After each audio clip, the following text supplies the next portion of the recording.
Good evening, my friends. What an amazing crowd, and what a great time it is to unite our party and to send President Donald Trump back to the White House. That's what we're going to do.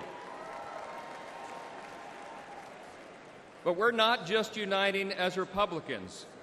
We're uniting today as Americans in the wake of the assassination attempt on the life of President Trump.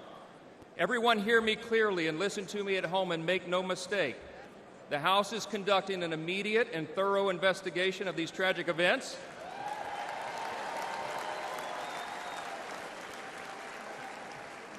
And that work has already begun.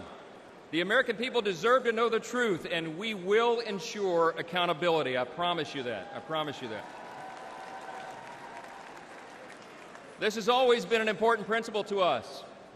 We in the Republican Party are the law and order team. We always have been, and we always will be, the advocates for the rule of law. And we all know that that principle, as well as many others, is in serious jeopardy today. See, we've come to a moment in America where the basic things that we once took for granted are being openly challenged like never before.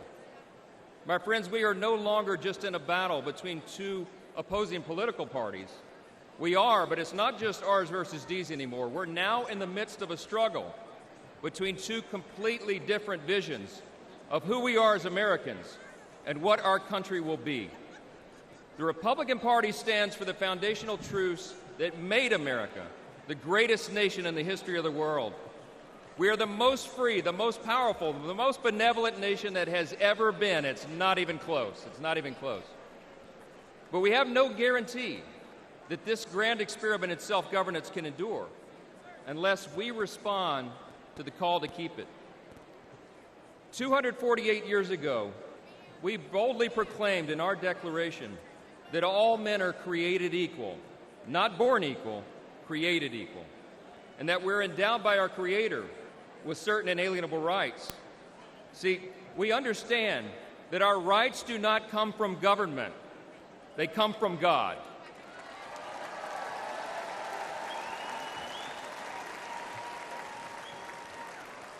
There's another thing that we recognize. We recognize that we are made in His image. And because of that, every single person has inestimable dignity and value. And your value is not related in any way to the color of your skin, what zip code you live in, where you come from, what your talents are, or what you can contribute to society. Your value is inherent because it is given to you by your Creator. That's what we stand for.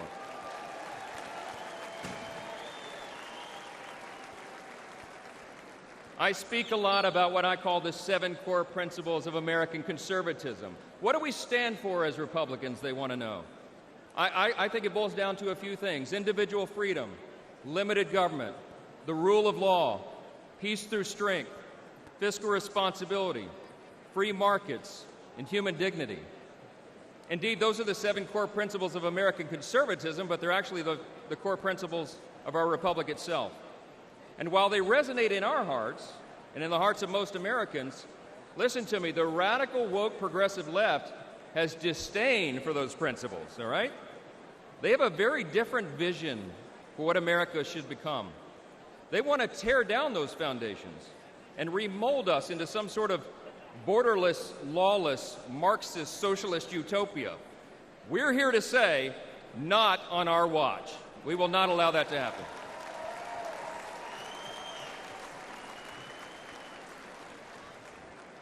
It was just 3 weeks ago that Kelly and I dropped off our oldest son at the Naval Academy.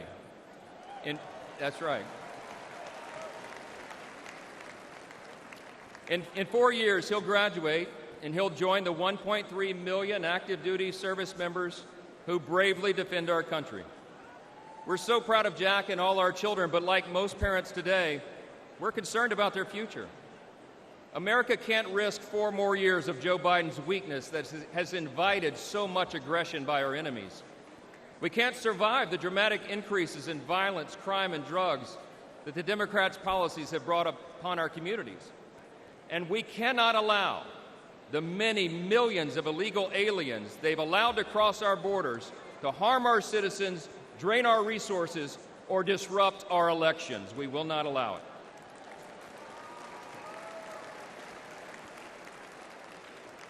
My friends, we're watching the principles of faith, family, and freedom that once defined our nation now being trampled underfoot by the radical left.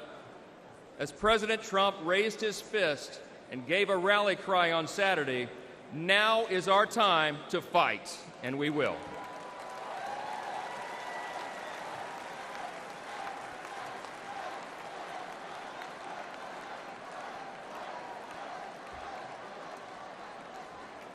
We're in a fateful battle of ideas, my friends, and we have to recognize that.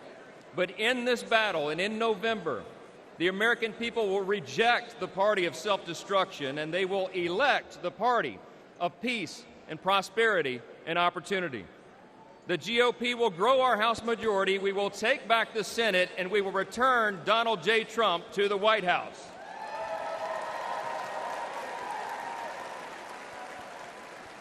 Standing arm in arm, we will make America safe again.